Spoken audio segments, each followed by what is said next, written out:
Diplomatie. Visite des ambassadeurs japonais et marocains.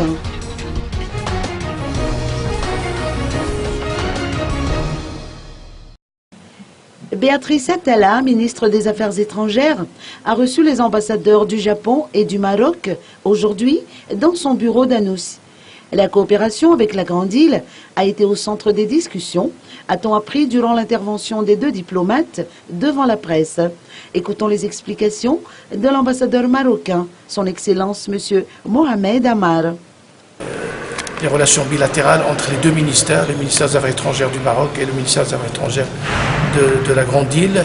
On a parlé d'autres cadres de coopération bilatérale, comme le logement social, comme la formation professionnelle, la lutte anti-acridienne et d'autres domaines. Et on souhaiterait bien sûr, et là j'ai transmis une invitation de notre ministre des Affaires étrangères à Madame la ministre pour qu'elle se rende en visite officielle au Maroc pour signer des accords entre les deux pays, parce qu'on veut que les relations entre Madagascar et la Grande Île soient des relations exemplaires, des relations sud-sud exemplaires. Et encore une fois, on applaudit à sa nomination à la tête de la diplomatie de Madagascar et on lui présente nos très sincères félicitations. Merci.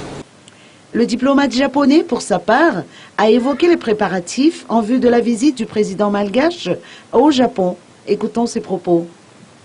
Le reporter, c'était prévu d'abord pour décembre dernier.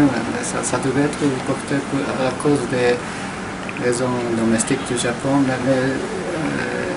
ça va être fixé bientôt, j'espère.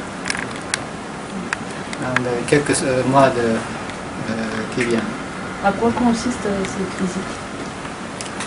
Ça sera une visite officielle du président de la République au Japon.